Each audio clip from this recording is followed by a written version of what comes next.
Bueno, es importante que la gente sepa que en un divorcio el nivel de vida, si yo estoy casada y yo gano 2.000 y mi marido gana 2.000 y mi nivel de vida es de 4.000, cuando yo me divorcie, mi nivel de vida va a bajar, por mucho que mi marido a lo mejor gane más que yo. Hmm. Entonces, hay que tener presente que un divorcio afecta económicamente a ambas partes. En Cataluña se puede heredar cuando se considera pareja de hecho, en derecho común no.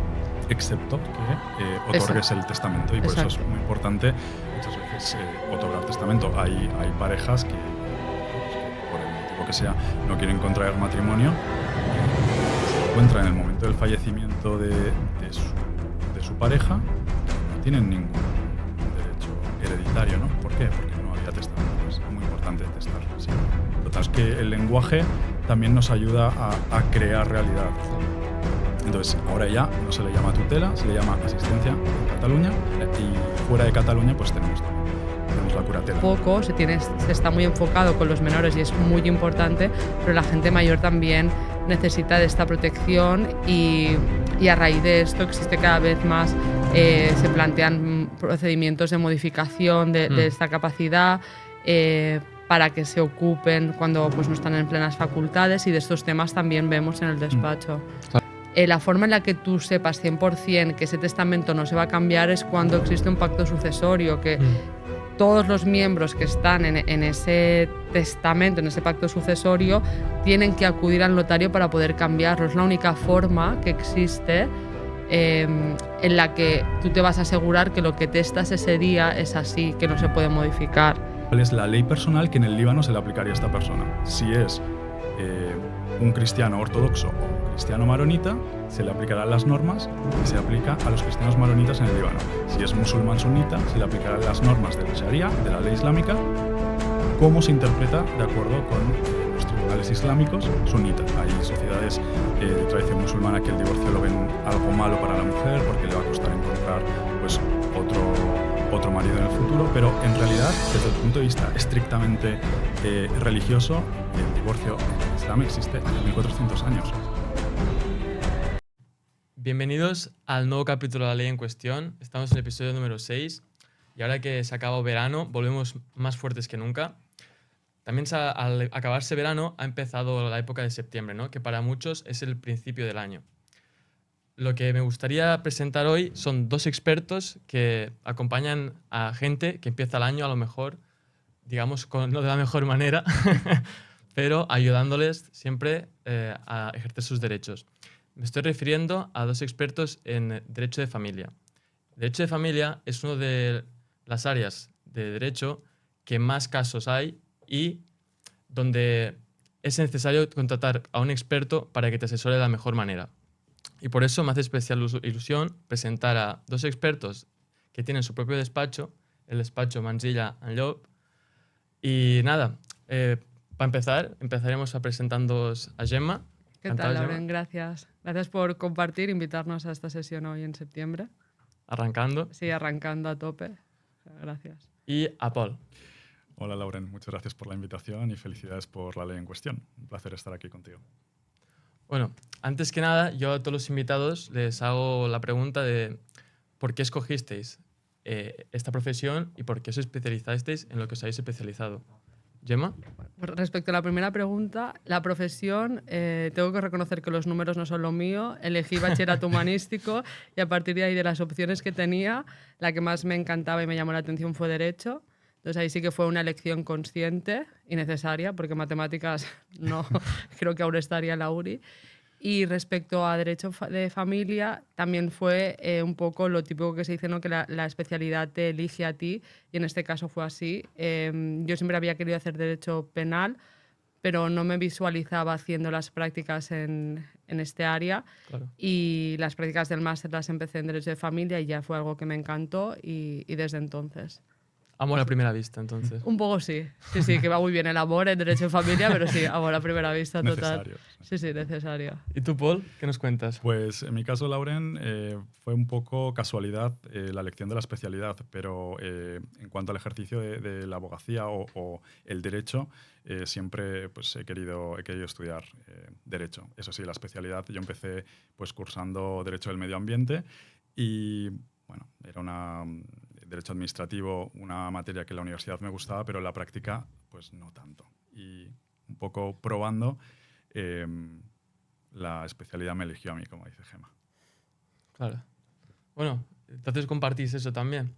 Además de, como he dicho antes, comparten un despacho de abogados que está especializado en Derecho de Familia y Derecho de Familia Internacional. Uh-huh. Me gustaría preguntaros también cómo elegisteis esto de hacer también Derecho Internacional. Bueno, aquí yo tengo que decir que esto es mérito total y absoluto de Paul, porque Paul es internacional todo él.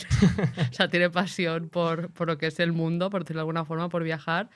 Y sí que es verdad que a mí Derecho Internacional me gusta porque me parece un reto constante, pero tengo que reconocer que Paul es el que ha impulsado dentro de nuestro despacho toda esta vertiente y realmente se le da muy bien. Entonces, bueno, es por eso que aquí yo creo que Paul tiene mucho más que decir que yo respecto a por qué nos hemos dedicado también a esta parte internacional. Claro, porque estábamos comentando antes, Paul, ¿y tú cuántos idiomas hablas exactamente? Bueno, tampoco tantos. Yo hablo inglés y hablo árabe, aparte de castellano y catalán. Bueno. Hombre, teniendo en cuenta que en España se suelen hablar dos lenguas, somos, ¿cómo se dice?, bilingües. Sí, sí. Saber hablar 4 y que una de ellas sea el árabe, a mí me parece bastante espectacular. ¿Cómo fue que elegiste aprender este idioma? Bueno, yo siempre he tenido como un poco de pasión por el este de Europa, el este del mundo, Oriente Medio. Y bueno, desde pequeño he tenido esta curiosidad, he viajado mucho a estos lugares, he conocido gente y bueno, también yo creo que el idioma, la cultura te elige un poco a ti, ¿no? Y si tú estás ahí en ese momento, pues haces como el clic. Y el inglés, por supuesto, pues porque casi que nos viene dado, ¿no? Es casi una obligación. Ya no es como antes, que se consideraba un mérito, ahora es como un poco de mérito, ¿no? El no hablar inglés y esto, por suerte, lo hablamos y podemos atender a clientes de muchas partes del mundo, aunque su lengua materna tampoco sea el inglés.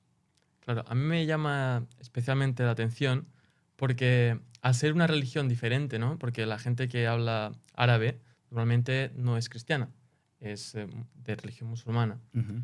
Y en este podcast vamos a hacer bastantes preguntas, porque ya que estamos aquí con un experto que es tan experto que incluso ha decidido hablar árabe para entender mejor, me gustaría también hablar del tema de cómo la religión, Uh-huh. las diferentes religiones afectan al derecho de familia, porque Uh-huh. no afectan solo a nivel de casarse, que eso es donde se ve más, ¿no?, en las bodas, sino que afectan a herencias, afectan a muchísimos rasgos. Uh-huh. Porque vosotros, además de divorcios, hacéis testamentos, Sí. entre otros. Sí. O sea, nosotros hacemos básicamente todo lo que una persona necesita desde que nace hasta que fallece. Sí que es verdad que el tema de las herencias es algo que se impulsó un poco por casualidad a raíz de que un amigo de mi familia nos pidió a ver si podíamos llevar la impugnación de un testamento. Uh-huh. Y a raíz de ahí pues es una área del derecho de familia que hemos descubierto, que hemos estudiado, que nos apetece y que le hemos añadido la parte internacional. Y la verdad es que ahora mismo podríamos decir que parte de los temas que estamos llevando ahora mismo están centrados en herencias y con componente internacional. Claro, porque de vuestros clientes, ¿cuántos son extranjeros y cuántos son españoles, para que lo comprendamos? Yo ya he dicho al principio que era muy mala en números, pero yo creo que, no sé, Paul, yo creo que casi podríamos decir mitad o un poquito más. Un poquito más de la mitad son extranjeros. Sí. Sí. O sea, Claro. que el componente internacional está ahí, o incluso a veces, no siendo extranjeros, pues es una pareja o un matrimonio españoles que viven en el extranjero. Entonces, ese divorcio, en caso de que se produzca, ya es un divorcio con elemento internacional, aunque la nacionalidad de las personas, de los cónyuges, sea la misma, sea española. Claro. Esto que has dicho, yo creo que tenemos que hacer un poco de contexto, ¿no? Uh-huh. Antes, porque leyes aplicables, Sí. jurisdicción aplicable, todo esto puede ser bastante nuevo. Sí. Incluso yo que lo hice en la universidad, a veces me cuesta Uh-huh. y tengo que repasarlo. Claro, ¿cómo puede ser que un matrimonio aquí en España, Uh-huh. de la cual una parte de la pareja es española y la otra es inglesa, Uh-huh. acabe aplicándose en su divorcio leyes inglesas? Claro. Esto va a depender mucho del caso concreto y es un poco respuesta de abogado, ¿no? Sí. Todo depende. Pero podemos pensar en el caso de un español casado con una española o al revés, que viven en el Reino Unido o que se conocen allí, se casan allí.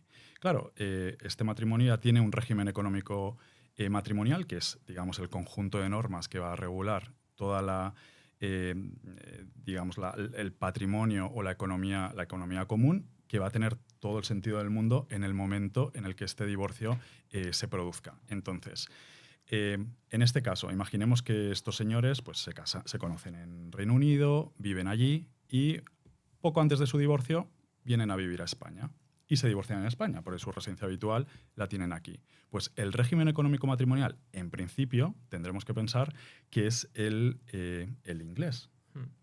Y en ese caso, el juez español que conociera el divorcio, y esto es jurisdicción, o sea, competencia, órgano judicial que va a conocer del litigio, del divorcio, va a tener que aplicar para liquidar, para extinguir y para disolver primero y para liquidar el régimen económico matrimonial, la ley inglesa. Implacable.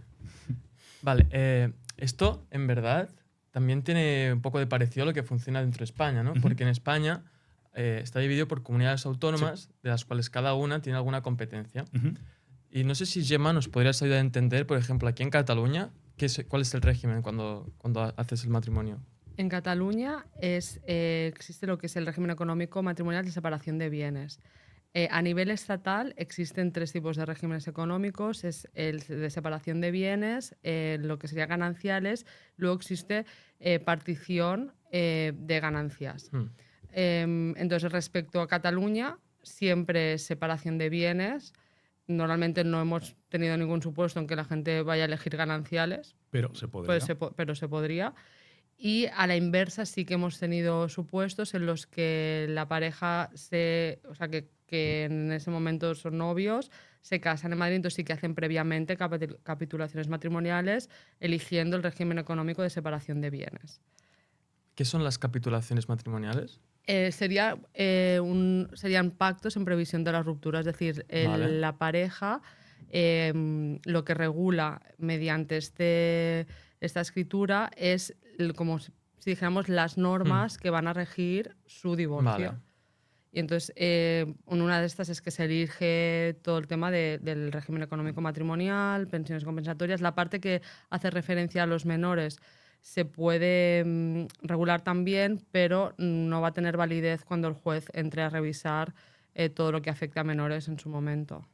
Claro, porque tú puedes prever lo que como pareja, digamos, quieres que pase después del matrimonio, Sí. pero no puedes prever los hijos como qué decidirán, no puedes prever cuántos hijos tendrás cuando te casas, ¿no? Claro. Todo esto. Entonces, exactamente es lo que dices. O sea, tú puedes prever muchas cosas, pero todo lo que afecta a menores, el juez siempre va a tener potestad para, aunque tú hayas pactado que va a ser una guarda exclusiva, si el juez entiende que lo mejor para estos niños es una guarda compartida, va a poder adoptar una medida distinta a la que tú en su momento acordaste en esas capitulaciones.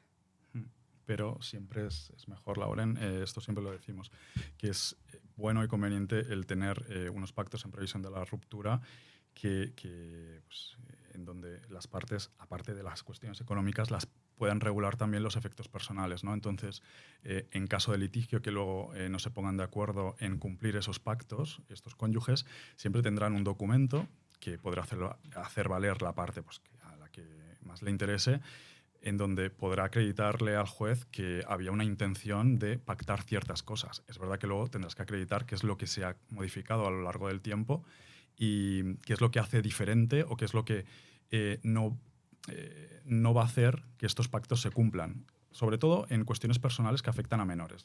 Cuestiones patrimoniales ya, ahí sí que, como cualquier contrato, tienen una fuerza vinculante pues, total.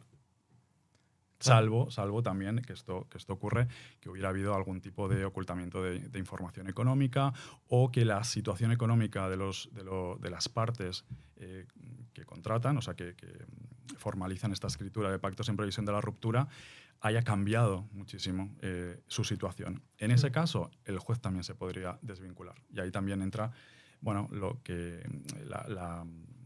el buen hacer o la estrategia del abogado para apartarse de esos pactos o bien solicitar su cumplimiento. Claro.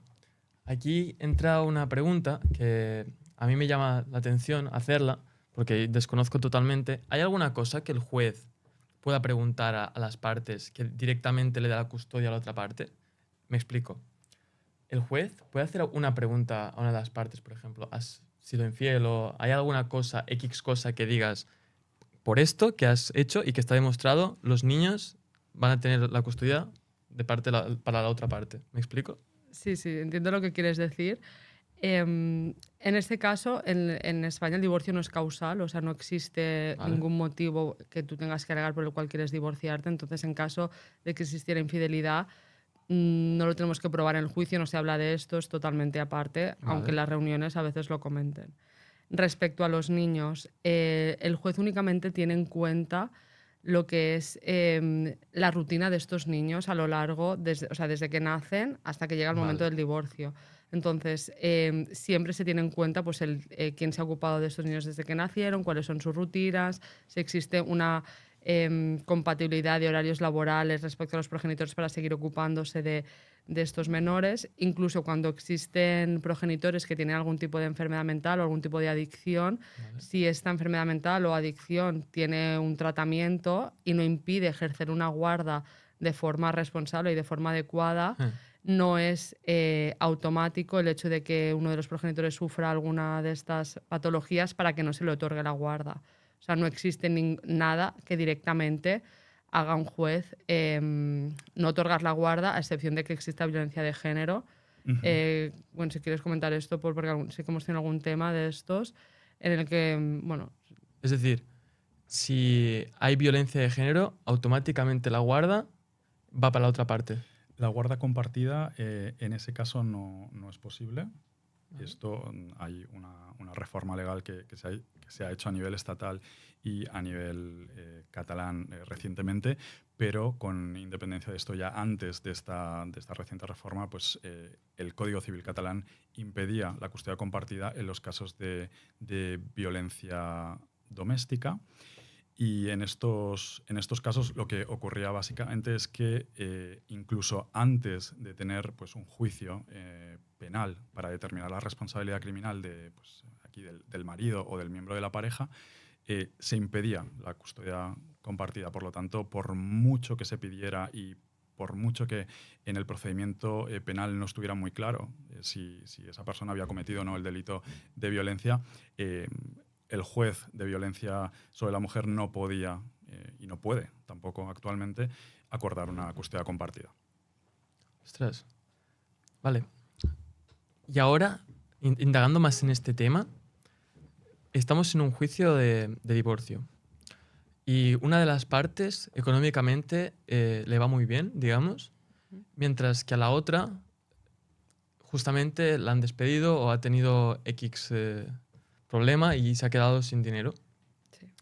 En este caso, en el divorcio, si se comprueba que una de las partes es la que, por ejemplo, ha pagado el piso, la que ha aportado más dinero a la familia, pero la otra ha aportado cuidados al hijo, ha aportado, digamos, un ambiente familiar más cercano para el niño, ¿cómo se regulan en estos casos? Bueno, en realidad sería como en diferentes aspectos se tiene en cuenta la situación económica de la familia. En cuanto a la parte de cuidado, si uno de los progenitores se ha dedicado más al cuidado del hijo común, pues al final lo que se pide es, un poco por continuar con la rutina de este niño, es la guarda exclusiva de la madre o del padre. Y entonces esto lleva aparejada pues, una contribución económica que sería una pensión de alimentos. Vale. Esto en cuanto a la primera parte que comentabas de si uno de los progenitores se ha ocupado más del niño que otro, porque el otro a lo mejor trabajaba más o lo que fuera. Y en cuanto al tema económico, si un miembro del matrimonio en el momento del divorcio tiene menos ingresos o se ha quedado en paro, al final lo que se solicita para esa parte es una pensión compensatoria o al final él contribuirá a los gastos del hijo en proporción a sus ingresos y acorde a su situación económica actual. Claro. La pensión compensatoria no existen casos, a excepción de excepciones, en las que sea de forma indefinida. Normalmente se fija por un tiempo, el tiempo en el que los jueces estiman que esa parte va a poder volver a su situación económica estable, o va a encontrar un trabajo en el que le permita ser económicamente suficiente. Claro. Y esto, perdona, Lauren, y esto ocurre sobre todo, esto ocurre en el contexto del régimen de separación de bienes también, que muchas veces los clientes vienen y piensan, no, es que me voy a divorciar y como lo suyo es suyo, lo mío es mío, se supone que ya está, ¿verdad? Yo tendré que pagar o contribuir a los gastos de mi hijo. Pues no, es decir, cuando uno de los progenitores pues ha trabajado más para el hogar o para el negocio del cónyuge económicamente fuerte, puede tener, a pesar de esta separación de bienes, un derecho a un porcentaje del patrimonio del otro generado durante la convivencia. Porque ese patrimonio se ha podido construir o se ha podido acumular gracias a que uno de ellos estaba trabajando en el hogar. Y esto es muy importante. Ostras, pues sí, no lo había pensado de esta manera. Y es verdad que yo cuando pienso en separación de bienes es cada uno lo suyo y ya está. Sí. Pero no. No es bien así. Es como comentaba Paul, existe la compensación económica por razón de trabajo, se regula en el Código Civil de Cataluña, y es precisamente para paliar, no sé si paliar como este desequilibrio que existe y que se ha originado fruto del trabajo por una de las partes fuera del domicilio, que ha permitido pues, que el marido o la mujer viajara fuera y que la otra parte se ocupara de los niños. Entonces, al final, uno ha trabajado mucho fuera de casa, pero otro ha trabajado mucho dentro de casa. Y el patrimonio que está a nombre de uno, en realidad, es de los dos. Y cada vez más se solicita, pero se tiene en cuenta la dedicación. Entonces, normalmente es un 25, pero hay casos en los que se ha pedido un 30 o un poco más, teniendo en cuenta la edad de los miembros del matrimonio. Claro. Para resumirlo, lo que estamos diciendo es que las dos partes de un matrimonio pueden tener diferentes aportaciones. Una puede ser económica, una puede ser de cuidado, pero que el régimen de separación de bienes, cuando ocurre, da igual que cada parte tenga económicamente lo suyo, sino que lo que importa es el valor que le aportó a la familia. No da igual, es decir, la titularidad de los bienes es importante y esto se tiene que respetar, pero es posible que el cónyuge o miembro de la pareja, económicamente más débil, pueda tener derecho a cierto porcentaje de ese patrimonio generado constante convivencia. ¿Para qué? Pues para ser indemnizado por ese cuidado que no ha podido, que no le ha permitido compatibilizar pues, su vida familiar con, por ejemplo, el trabajo. Esa pérdida de oportunidad se indemniza de esa manera. Vale, o sea, lo que se indemniza es el coste de oportunidad, digamos, ¿no? Bueno, sí, Por así el coste de decirlo de alguna oportunidad, manera, sí, más esa económica. mayor dedicación. Es una forma es como un pago indiferido, ¿no? Todo este trabajo que tú has realizado, constante convivencia, se te remunera en el momento del divorcio porque has tenido un coste de oportunidad. Claro. Esto a lo mejor aquí nos parece normal, ¿no? Digamos que, o sea, no nos parece muy normal que el marido trabaje y que la mujer, por ejemplo, esté en casa, pero hay otras religiones en las que es totalmente normal. Vosotros, al trabajar con gente extranjera, ¿habéis notado que hay algún tipo de país donde se haga más común esta situación? Determinada sociedad viva el divorcio. Hay sociedades de tradición musulmana que el divorcio lo ven Me refiero algo malo para al la hombre mujer porque le va a costar encontrar fuera de casa trabajando y la mujer quedándose en casa otro con los marido niños. en el futuro, pero Sí, en esto, realidad, a ver, desde el punto de vista dependiendo de la nacionalidad religioso, el divorcio en el Islam existe hace 1400 años. El origen cultural del cliente Sí, pues es sí que bastante vemos tiempo. y las dinámicas, pues la institución del divorcio, patriarcales, que en realidad es más repudio, donde el hombre es quien trabaja fuera de casa y la mujer dentro de la confesión. Aquí de la denominación religiosa, pero la realidad familiar y es derecho del marido a también en el divorcio.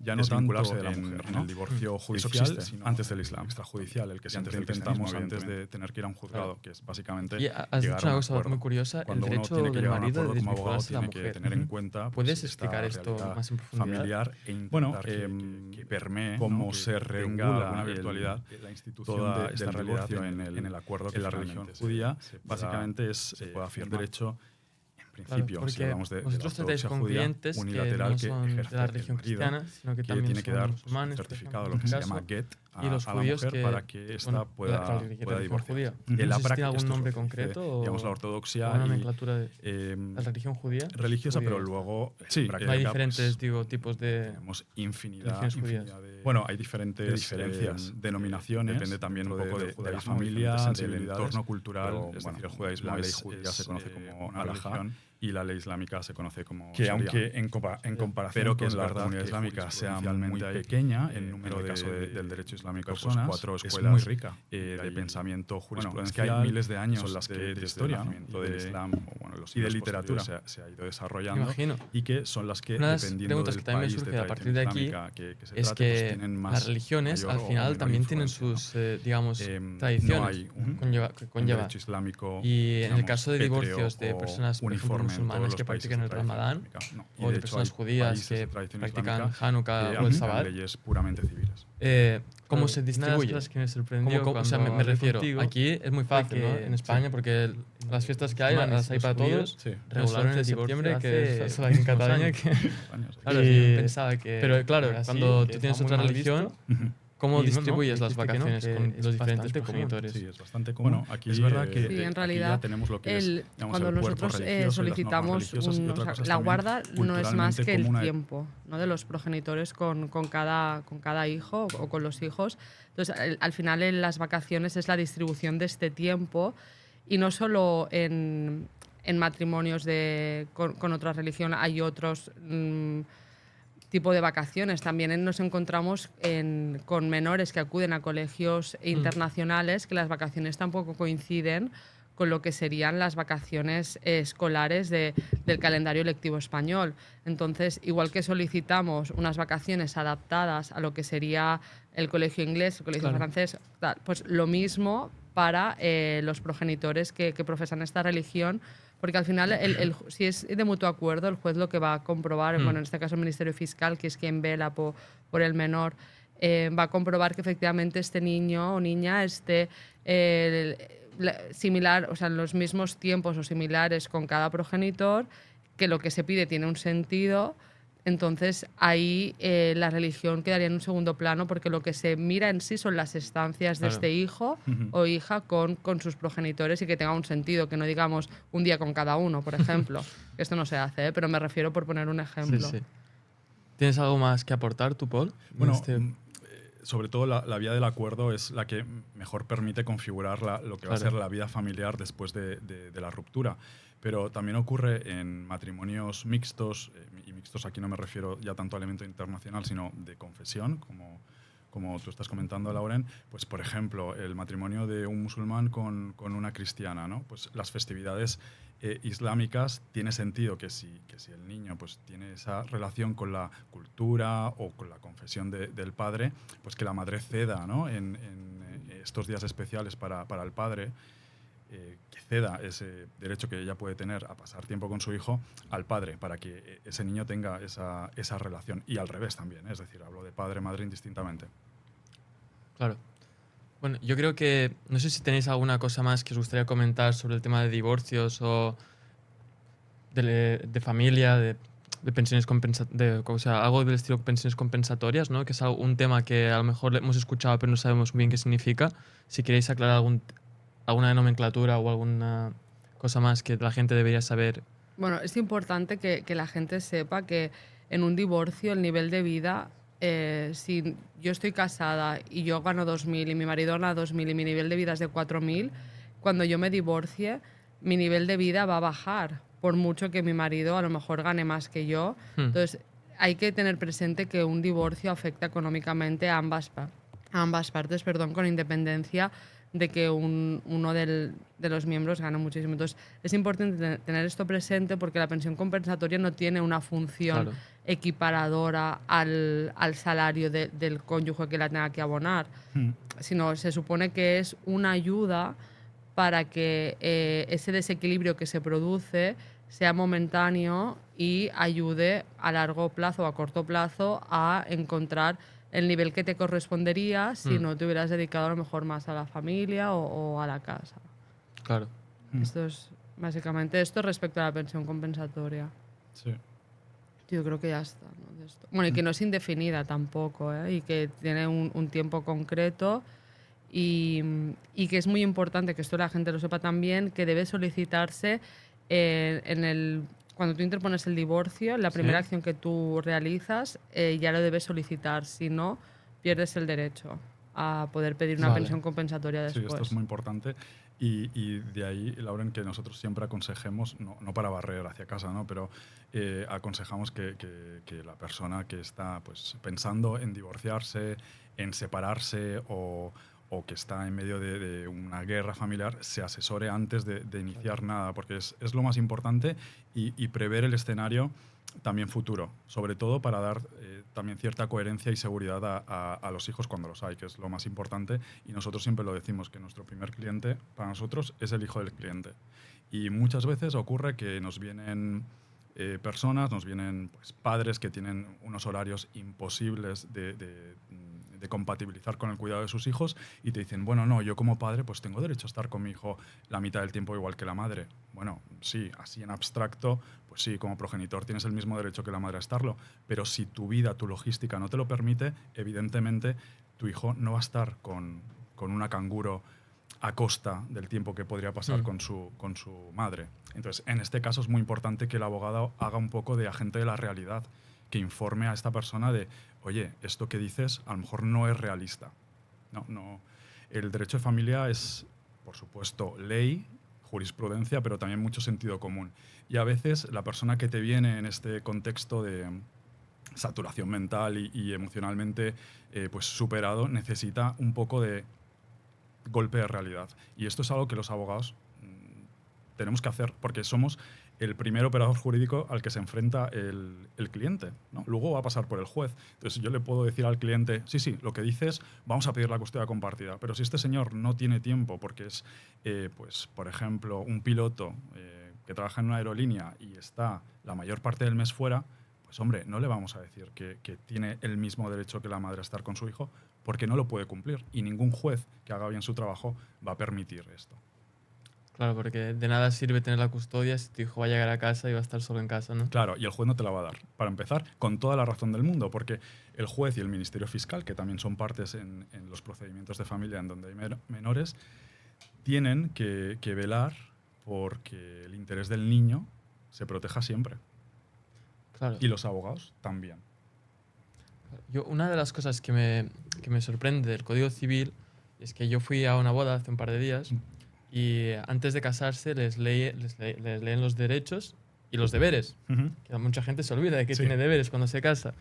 Y uno de ellos era cuidar de ascendentes, o sea, de descendentes, es decir, los niños, y de ascendentes, las personas más grandes. Sí.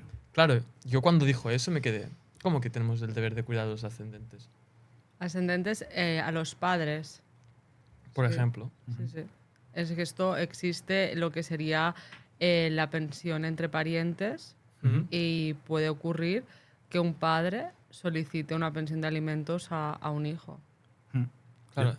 Y esto ocurre mucho ahora, y lo tenemos en el despacho encima de la mesa, de unos progenitores que han demandado a sus hijos para que les paguen alimentos. Estos alimentos consisten básicamente en la factura de la residencia de unos progenitores que está pues, en una situación complicada. Pues en este caso, la ley, en este caso y en otro, ¿no? Cuando el menor de edad o el mayor de edad, que es progenitor o ascendente, tiene una situación de necesidad, pues en este caso la ley le obliga, porque es así, es el deber de mayor contenido ético que regula el ordenamiento jurídico, le obliga a aportar, le obliga a contribuir al sostenimiento de sus cargas. Evidentemente, no estamos hablando de un menor de edad que tenga unas cargas casi limitadas, ¿no? Dependiendo del nivel, del nivel económico de la familia, pero sí lo justo para el mantenimiento, para poder vivir, básicamente. Claro, a mí esto me llama mucho la atención porque a mí me gustan mucho las estadísticas, ¿vale? Y a ti no te gustan mucho las mates, a mí me encantan. Y una de las estadísticas las está mirando antes de venir aquí y, por ejemplo, un 60% de gente se divorcia en España. Sí. En Portugal creo que es un poco más incluso. Claro, esto lo comparas con que la gente se casa menos, ya de normal, de por sí. Que la gente envejece más. O sea, vivimos una población aquí en Cataluña muy envejecida. Sí. Esto a vosotros os da bastante trabajo, pero a nivel de país da un poco de miedo. Sí. Vosotros, como expertos en derecho de familia, que al final sois lo que lo veis a pie de cañón, digamos, ¿qué opináis del futuro y del panorama que está habiendo en España y en Europa. Claro, aquí sí que es verdad que toda la parte de los mayores era algo que a lo mejor por generación nosotros no habíamos visto tan directamente cuando empecé en Derecho de Familia, pero cada vez más existe gente mayor que necesita de sus hijos Claro. y es en este supuesto en el que, claro, todo el mundo es como tiene muy interiorizado pues que tú como padre o como progenitor tienes que alimentar a tu hijo, pagar los gastos de tu hijo, pero cuando tu padre necesita de ti, esto no es tan habitual o generacionalmente siempre han sido los hijos quienes han tenido ayuda de sus padres, incluso Claro. los abuelos en España, en la sociedad española, tienen un papel súper importante en la crianza de los hijos y en todo lo que es el día a día de los menores y a día de hoy económicamente también ayudan a muchas familias. Entonces yo creo que socialmente la parte de la gente mayor es algo que se habla poco, se está muy enfocado con los menores y es muy importante, pero la gente mayor también necesita de esta protección y a raíz de esto existe cada vez más, se plantean procedimientos de modificación de esta capacidad para que se ocupen cuando pues, no están en plenas facultades y de estos temas también vemos en el despacho, Claro. de esta protección para la gente mayor. ¿Y cuál es tu punto de vista respecto a esto, Paul? No, estoy totalmente de acuerdo con Gemma, ¿no? El ordenamiento jurídico va un poquito en derecho de familia a remolque de los cambios que experimenta la sociedad, ¿no? Y muchas veces pues, legislamos una vez que ya vemos el problema. Bueno, lo importante al final es también tener esta seguridad, esta ley que permita, pues, como comentaba Gemma, ¿no? Dar una protección a las personas pues, que tienen algún tipo de discapacidad y poderlas suplir esta capacidad con la figura de un asistente, esto en Cataluña o fuera de Cataluña con la figura de un curador. Ya no existe la tutela.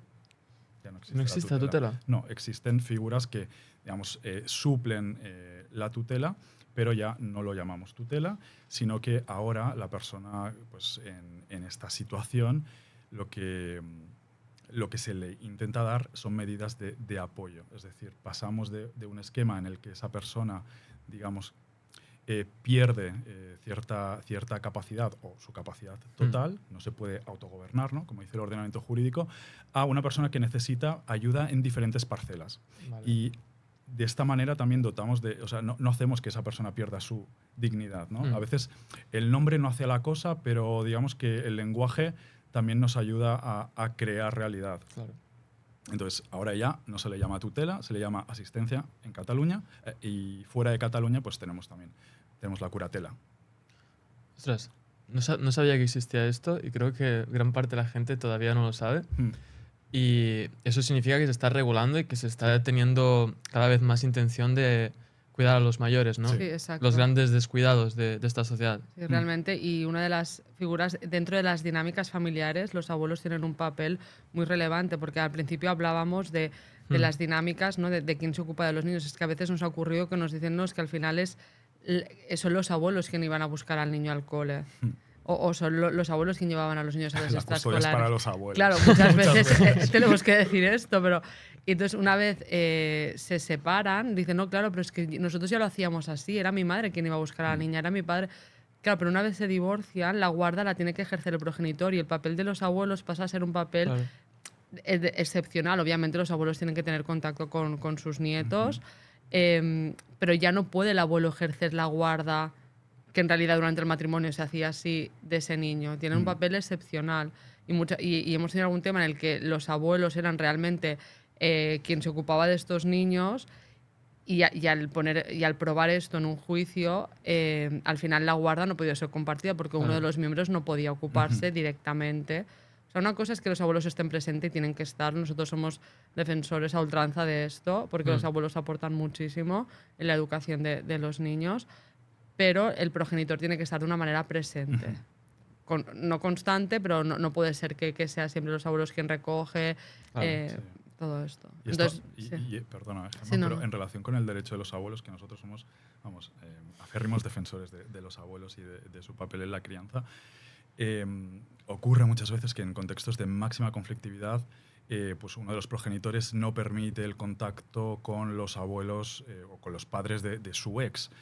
Claro, esto ya no solamente para estos abuelos, sino que para el niño o la niña puede ser una pérdida brutal. Pues está previsto un procedimiento para que estos parientes puedan reclamar derechos de visitas al progenitor y puedan estar con este niño. Entonces, es importante saber que el ordenamiento jurídico da respuesta a muchos conflictos. A veces no la da de la mejor manera, pero bueno, siempre es mejor eso que nada.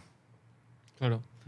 Bueno, ya que estamos hablando de los abuelos, digamos, vamos a tratar un tema que no es del agrado de nadie, pero que yo creo que debemos conocer Sí. y debemos compartir y divulgar sobre ello, sobre cómo funciona un testamento, cuáles son las características, cuáles son los, digamos, los flujos que sigue, Sí.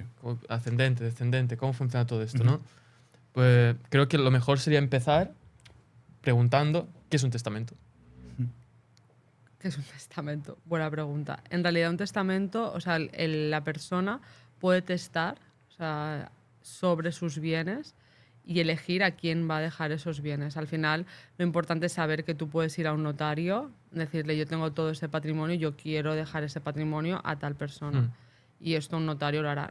¿Qué ocurre? Que cuando la cosa se complica, cuando hay patrimonio en España y fuera de España, lo ideal es que haya un abogado que ayude en toda esta regulación. También es importante cuando existen, por ejemplo, hijos de diferentes matrimonios, cuando existen también diferentes parejas o se quiere dejar, por ejemplo, un legado, hay menores y se quiere regular qué ocurrirá, se lo quiero dejar a mi hija, pero cuando sea menor, ¿quién se va a ocupar de todo este patrimonio? Claro. Entonces, básicamente, un testamento sería tú regulas lo que tú quieres, a quién quieres dejar todo tu patrimonio cuando tú fallezcas. Vale. Entonces, nosotros siempre recomendamos que se haga testamento. Siempre. Siempre. Siempre, porque es algo que, con independencia del elemento internacional o no, es decir, cuanto más patrimonio haya, cuanto más elemento internacional haya, pues más complejo es. Pero es verdad que el consejo general es, oye, haz testamento, es algo barato y sobre todo te vas a quedar tranquilo. Siempre está esta tendencia a pensar de, no, me va a traer mala suerte el hecho de pensar en esto o de ir al notario regular. Pero no es así, te da tranquilidad y sobre todo te permite regular muchas cosas que a lo mejor no, sin tener ese asesoramiento previo, ¿no? a otorgar ese testamento, pues no te habías planteado. Muchas veces ocurre, y esto enlazando el tema con el divorcio.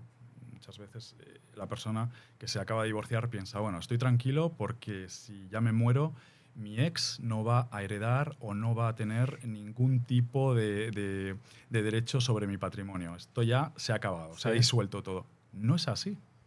Sorpresa, ¿no? No es así, evidentemente no se puede generalizar, pero existiría la posibilidad de que ese ex al que tú odias, pues heredase tu patrimonio, no por una vía directa, pero, por ejemplo, es algo muy catastrófico, pero que a veces los ejemplos más impactantes o grandilocuentes son los que permiten al cliente situarse, ¿no? Pues, por ejemplo, tú estás con tu hijo conduciendo y en la autopista hay un accidente y resulta que eres tú la persona que sufre ese accidente. Tú falleces y tu hijo, con el que estabas en el coche, pues va al hospital y fallece al día siguiente o a las horas después de ti. En ese caso, imaginemos que no hay testamento. El padre muere y quien hereda es el descendiente, en este caso el hijo. Pero el hijo también fallece al cabo de las horas o los días. ¿Quién hereda? La mujer. Hereda el ex, hereda el otro progenitor, porque si ese niño es menor de edad y por lo tanto tenemos que pensar que no va a tener descendientes, ese patrimonio va arriba, va a su padre o a su madre, que es el ex. Ostras. Entonces, si todo esto no lo regulas, resulta que eso podría pasar. Sí, es totalmente legal, además. Claro. Y no es descabellado. Es verdad que es ponerte en el peor de los casos. Sí, pero nosotros siempre decimos que en derecho de familia hay que ponerse en el peor de los casos para poder tener porque es que previsión la regular. realidad supera la ficción. Sí. Entonces, partiendo de ahí, Sí. hay que tenerlo todo. Sí. ¿Por qué dices esto? ¿Tienes algún caso así? Ahora ya te has mojado, ahora ya lo has No, dicho. pero me refiero a Ya, ver. ahora pringas, ¿eh? Ahora No, toca... no, cuando digo que la realidad supera la ficción es porque en ocasiones ves cosas que son casos de laboratorio. O sea, era el típico supuesto que te planteabas en la universidad y decías, pero yo por qué tengo que resolver esto si esto no va a pasar, pues justo pasa. Entonces, supuestos así, pues por ejemplo, no tanto en la parte de testamento, bueno, que en este caso sí que llevamos una impugnación, que esto fue la casualidad, justo llevamos un procedimiento de incapacitación en su momento, porque aún no está la nueva reforma, y al día siguiente a la persona que posteriormente incapacitaron la llevaron a hacer un testamento. Entonces justo teníamos Ostras. Al día siguiente hace el juicio, ¿verdad? Exacto, sí. Teníamos una vista en la que la propia juez había explorado a esta señora y se veía que no estaba bien, y al día siguiente estaba otorgando testamento. Entonces, es muy difícil conseguir ganar una impugnación a un testamento, pero en este caso, cuando digo que la realidad supera la ficción, es que ni hecho adrede, típica película de Almodóvar, podía pasar. Entonces, claro, en este supuesto era como muy obvio que, claro, por fechas lo teníamos muy cuadrado. Estamos pendientes de recibir sentencia en este tema, veremos, pero sí que es verdad que es uno de los temas y también en menores que a veces dices, ¿cómo puede pasar esto? Pues pasa, sí. Sí. Claro, yo entiendo que si no haces testimonio, o si no haces testamento, perdón, directamente es la ley la que lo regula, ¿no? Sí. Exacto, sí. Pasa a la ley directamente. Sí. ¿Y la ley qué es lo que prevé? Más así por encima. Bueno, España es un estado plurilegislativo y tenemos diferentes opciones, ¿no? Diferentes regulaciones. Tenemos la regulación catalana, tenemos la regulación del Código Civil, la del derecho común. Entonces, Gemma, si quieres que... En te he derecho visto que ibas a hablar. civil catalán, cuando no existe testamento, se activaría lo Sí. que se dice como la sucesión intestada, si es Vale. que no existe testamento. Entonces, respecto al causante, en primer lugar, heredarían sus hijos. El caso antes, la persona que Sí. ha fallecido. Sí. En segundo lugar, heredaría cónyuge o su conviviente, en este caso su pareja. En tercer lugar, ascendientes, sus padres. Vale. Y en cuarto lugar, los familiares colaterales serían hermanos, primos. Vale. Esto es importante porque en derecho común es diferente. La parte, o sea, en vez de heredar el cónyuge en segunda posición, heredaría en tercera posición. Heredaría primero lo que serían los hijos, segundo los padres y tercero el cónyuge. Ostras. Y también es importante porque en derecho común no heredaría la pareja. En este caso no se prevé Claro. que existe. O sea, en Cataluña se puede heredar cuando se considera pareja de hecho, en derecho común no. Excepto que otorgues el testamento. Y por eso Exacto. es muy importante muchas veces otorgar testamento. Hay parejas que, bueno, pues que por el motivo que sea no quieren contraer matrimonio y que se encuentran en el momento del fallecimiento de su pareja que no tienen ningún derecho hereditario, ¿no? ¿Por qué? Porque no había testamento. Entonces, muy importante testar siempre. Claro. Y entiendo que, al igual que Cataluña y España tienen leyes diferentes en cuanto al testamento, diferentes países tienen otros completamente diferentes. Totalmente distinto. ¿Podrías ponerme algún ejemplo por ejemplo, para decir un país así aleatorio? Marruecos, por ejemplo.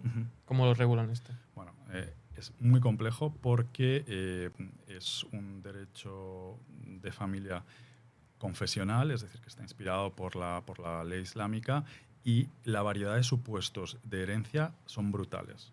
O sea, como generalidad lo que se puede decir es que el testador tiene derecho a testar libremente un tercio y el resto de porcentajes se establece de acuerdo con la jurisprudencia o la ley islámica, ¿no? Vale. Entonces es muy complejo, pero hay muchísimos sistemas y no hace falta que sean tan exóticos para ver las diferencias. Por ejemplo, en Inglaterra, pues el concepto de legítima no existe, como en Cataluña, ¿no? En Cataluña pues fallece una persona y hay unos legitimarios que son unas personas que, con independencia de que sean herederos o no, tienen derecho a una porción de esa herencia, que es un 25%, ¿no? Es una cuarta parte.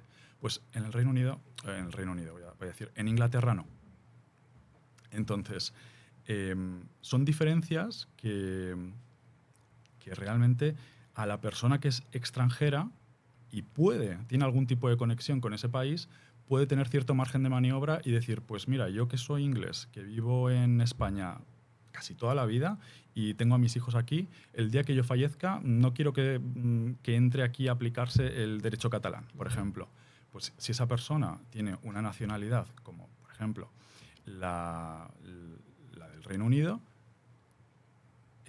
la normativa comunitaria o de la Unión Europea le permite elegir la ley aplicable a su sucesión. Es decir, puede elegir que no sea la ley catalana o la ley española, sino la ley inglesa la que regule la sucesión. Esto está muy bien, ¿no? Para elegir cuál te interesa más. Dices, a ver, esta o esta, a ver cuál. Claro, esto te permite pues planificar tu sucesión. El legislador europeo pues, ha querido, sobre todo, dotar de mayor libertad a las personas dentro del ámbito de la Unión Europea, y si una persona tiene una nacionalidad distinta del país de su residencia habitual, y pensemos que está viviendo en España, podrá elegir la ley de la sucesión entre las de las diferentes nacionalidades que ostente. Entonces, por ejemplo, un libanés que viva en Barcelona, si tiene la nacionalidad libanesa, podrá decir que su sucesión se determine por la ley libanesa. Claro, luego tenemos la problemática de qué es la ley libanesa. Claro, en el Líbano hay 18 confesiones oficiales. Ostras. El Parlamento se divide pues, confesionalmente, y entonces las leyes en materia de familia se distinguen o son distintas dependiendo de la confesión religiosa de que se trate. Entonces, un cristiano maronita no se le aplica la misma ley de la sucesión que a un musulmán, sunita, por ejemplo. Entonces, habrá que ver cuál es la ley personal que en el Líbano se le aplicaría a esta persona. Si es un cristiano ortodoxo o un cristiano maronita, se le aplicarán las normas que se aplica a los cristianos maronitas en el Líbano. Si es musulmán sunita, se le aplicarán las normas de la Sharia, de la ley islámica, cómo se interpreta de acuerdo con los tribunales islámicos sunitas. Madre mía. O sea, depende de la religión, se te aplica una ley u otra directamente. En estados que los encontramos en muchos sitios, pero sobre todo en Oriente Medio. Son estados, pues, por ejemplo, en el Líbano, en Siria, en Jordania o en Israel. Son estados en donde se aplica el estatuto personal, es decir, que la ley que va a dirimir las diferencias en materia de familia o sucesiones es ley religiosa. Son tribunales religiosos los que, en principio, van a decidir todos estos asuntos. Ostras. Entonces, es un Estado plurilegislativo. Lo que pasa que no es una ley que se aplique dependiendo del territorio al que perteneces, como podría pasar en España. Somos Claro. un Estado plurilegislativo, pero dependiendo de nuestra residencia se nos aplica la ley catalana o la ley gallega o el Código Civil Común. Allí no, depende de la confesión. Si naces en una confesión determinada, se te aplica una determinada ley. Ostras, esto a mí me acaba de dejar bastante loco. Porque claro, o sea, nosotros sí que es verdad que como que estamos en Cataluña, tenemos el mismo idioma, tal, decimos, bueno, o los vascos, por ejemplo, Sí. que también comparten muchas cosas. Es entendible, ¿no? Que tengan diferentes leyes, porque tienen diferentes tradiciones. Pero claro, tiene todo el sentido del mundo, que si tienes diferentes religiones también puedas compartir diferentes leyes, ¿no? Porque Totalmente. al final, o sea, es un punto de vista que no había tenido en cuenta, pero que, viéndolo así, pues tiene todo el sentido del mundo. Pero esto es verdad que no es que el legislador europeo o internacional o España te reconozca ese hecho religioso como suficiente para elegir cómo vas a regular tu herencia o qué ley se te aplica. Es básicamente por la nacionalidad. Entonces, si tú tienes una Vale. nacionalidad distinta, puedes elegir la ley de tu nacionalidad. Y si esa ley propia de tu nacionalidad pues tiene unas normas de base religiosa, se te van a aplicar. Siempre, evidentemente, teniendo en cuenta el orden público, que es un límite. El orden público, pues, por ejemplo, si España entiende que en un determinado caso, en una herencia, hay una discriminación, pues, por ejemplo, por razón de sexo, en este caso, España no va a reconocer esa discriminación. Pero en el resto de cosas que no sean contrarias al orden público, pues nada va a poder objetar. Claro. Y luego, perdona Lauren, cuando por ejemplo, no estamos hablando ya de una cuestión de nacionalidad, imaginemos una persona que es española y que su nacionalidad es 100% española, no hay otra. Y tiene otra confesión distinta a la católica. Vale. ¿Qué puede hacer esta persona si tiene pues, una religión que regula tiene unas leyes determinadas en materia sucesoria? Pues el consejo, hacer testamento, porque el testamento le va a permitir regular infinidad de supuestos que si no de otra forma va a ser imposible. Entonces, es verdad que aquí el abogado y el consejo, el asesoramiento que pueda recibir es muy importante, porque será cuestión de intentar adaptar esto que dice tu religión a traducirlo de una manera civil, que el Estado español te lo reconozca. Y también, por supuesto, conociendo el límite del orden público. Claro. Bueno, al igual que hemos hecho con los divorcios, que al final han salido cosas bastante interesantes que habéis querido comentar vosotros mismos, de los testamentos, ¿hay algo que creéis que la gente debería saber cuando va a hacer un testamento? ¿Alguna cosa que debería tener en cuenta y que normalmente no se tiene en cuenta? Normalmente no se tiene en cuenta que es importante consultar a un abogado antes. Entonces, esto yo creo que es como básico, aunque solo tengas el apartamento de la playa. Porque pueden pasar muchas cosas. Entonces yo creo que esto es algo básico.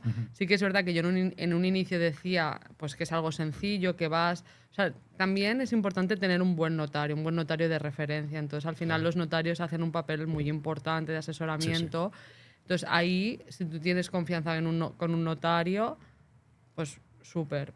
Pero sí que es verdad que hay algo que se nos olvida, que es que el abogado es importante. Luego también existe una figura que es el pacto sucesorio. Entonces ahí mucha gente... Yo he oído cosas, vamos a decirlo así, ¿no? Que va un amigo mío, ¿no? Sí, un amigo mío. Va un matrimonio a realizar un testamento, van juntos, entonces resulta que al día siguiente un miembro del matrimonio va al mismo notario y cambia el testamento. Ostras. Sin decírselo. Sin decírselo. Claro, ¿qué ocurre? Que cuando tú realizas un testamento puedes hacer todos los testamentos que tú quieras. La otra parte no lo va a saber. Entonces, esto lo sabes cuando fallece. Entonces, ves certificado de últimas voluntades y a veces te puedes encontrar hasta 3 testamentos.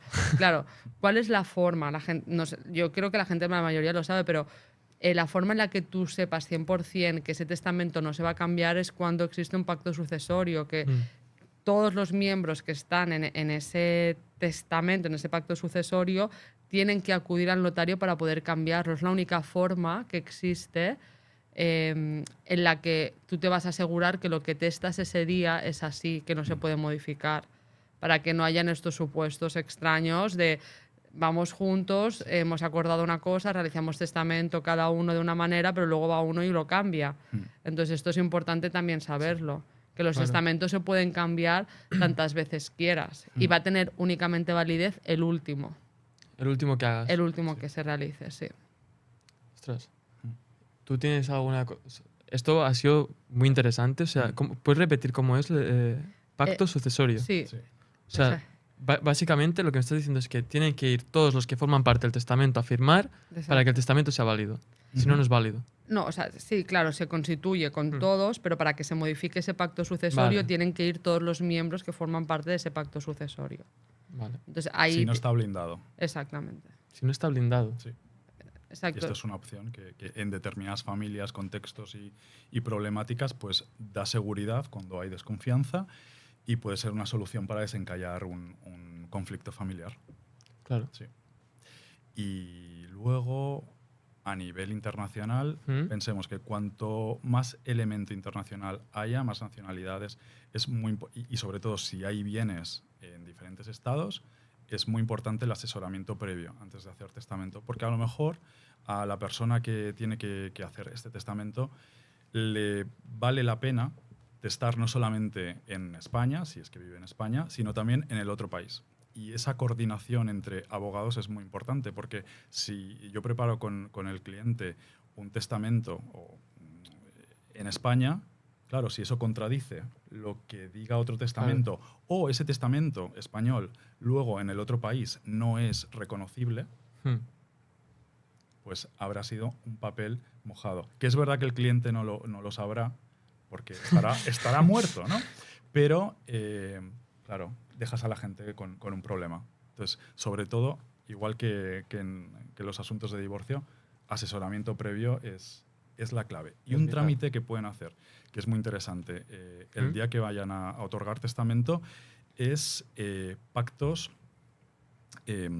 poderes preventivos. Estaba pensando ahora en los pactos en previsión de la ruptura, he vuelto al divorcio. No, poderes preventivos. Los poderes preventivos. Sí. ¿Qué son los poderes preventivos? Los poderes preventivos es una declaración de voluntad de una persona en donde dice, oye, para el caso de que yo esté, que tenga una discapacidad, que yo no me pueda autogobernar, quiero que fulanito sea la persona que me asista. Claro. ¿Vale? ¿Esto qué permite? Pues básicamente saltarte el paso judicial, que es costoso, engorroso y lleva su tiempo, y además a veces puede sacar una parte fea en la familia, porque tú, la persona que está en esta situación de discapacidad, has regulado en un momento en el que era capaz quién quería que se encargara pues, de administrar su patrimonio, de tomar decisiones personales. Y claro, lo hace la persona. Y esto es igual de barato que un testamento y ahorra muchos problemas Claro. a la persona que está en esa situación y luego los familiares que quedan en la responsabilidad de decidir pues, quién se encarga del cuidado. Porque muchas veces dejas a la familia en una situación pues, de tener que escoger, y hay familias que tienen que acudir al juzgado para ponerse de acuerdo y que un juez sea quien decida quién de todos los parientes es el más capacitado para dar cuidados. Entonces, todo lo que podamos evitar, yo creo que... Es que lo es que bien. ocurre es que ya de por sí cuesta mucho pensar en la muerte y aún cuesta más pensar en que me voy o sea, en una posible enfermedad. Claro. Entonces, claro, a veces es como que da un poco de yuyu el tema, pero es que o sea, tan importante es la muerte como que te quedes mal y no puedas ejercer. Entonces, ahí sí que es algo que normalmente nos piden asesoramiento pues cuando yo no esté, cuando yo falte, Ujú. pero ¿y si estás regular? Claro. Claro. Entonces Eso ahí no lo valoran eso. no lo tienen en cuenta, entonces ahí es importante también Claro. que se regule esta parte, como decía Paul. Y también se me ocurre el supuesto de fallas tú, falleces o no puedes tomar decisiones porque pues, tienes una enfermedad que no te lo permite, y tú tienes un patrimonio.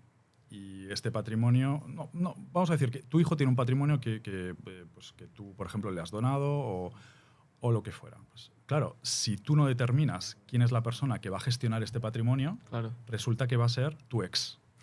Entonces, en estas escrituras notariales también puedes hacer constar que el administrador patrimonial de tu hijo, en cuanto a tus bienes, todo lo que reciba que venga de ti, va a ser la persona que tú determinas. Claro. Y eso Ostras. pues también no se sabe, pero los abogados tenemos que avisar, sobre todo en los momentos del divorcio. Es decir, cuando se produce el divorcio, al cliente hay que informarle de que existen todas estas opciones para que él piense, no para que tome la decisión de inmediato, porque no hay que pensar que va a pasar nada malo en poco tiempo, pero evidentemente la información es poder y sobre todo previsión. Cuando viene un cliente a nuestro despacho, querrá muchas cosas, pero en realidad lo que quiere es tener seguridad y un horizonte para luego poder tomar decisiones. Bueno, pues muchísimas gracias por haber venido. A mí, por lo menos, me habéis resuelto muchísimas dudas que tenía. Una de las últimas cosas que quería preguntar es que, claro, vosotros trabajáis mucho con extranjeros y temas internacionales. ¿Y cómo lo hacéis para saber las leyes de los demás países? ¿O cómo es que podéis conocer tantas cosas, tantos detalles Bueno, al final lo diferentes? que hacemos es colaborar con abogados en el país que corresponda y obviamente no podemos saber la legislación de cada país y en realidad esto nos ayuda cuando tenemos que ir a juicio, pues nos presentamos con un dictamen de un abogado, en este caso inglés o francés o el que corresponda, Claro. y es este abogado el que le explica al juez español en qué consiste la ley respecto a la guarda, respecto Sí. a lo que corresponda en su país para aplicar aquí. Vale. Lo hacemos de esta forma. Sí, Y sí. viceversa. Vosotros también lo Sí, hacéis. Exacto. Exacto, Hay sí. abogados extranjeros que dicen, en este divorcio hay que aplicar pues, el derecho español en estas materias, ¿no? Pues necesito que se acredite en qué consiste, cuál es el contenido del derecho y cómo se interpreta, cómo se aplica. Pues nosotros hacemos lo mismo. Preparamos dictámenes y luego los defendemos y hay que hacerlo en otro tribunal. Bueno, Pues creo que con esta última respuesta que nos han dado, para entender cómo funciona el derecho internacional y que al final es intentar apoyarse todos entre todos, ¿no? Lo que me habéis dicho. Sí. Sí, justo. Pues concluimos el podcast número 6. Espero que haya sido muy entretenido y sobre todo que hayáis aprendido mucho. Y nos vemos en el próximo. Muchísimas gracias por venir, chicos. Muchas gracias. Gracias, Lauren, gracias de a ti, verdad. Lauren. Y Un por placer. y por muchos más. ¿Sí? Muchos éxitos. Muchísimas gracias. Gracias. Suerte. Yeah.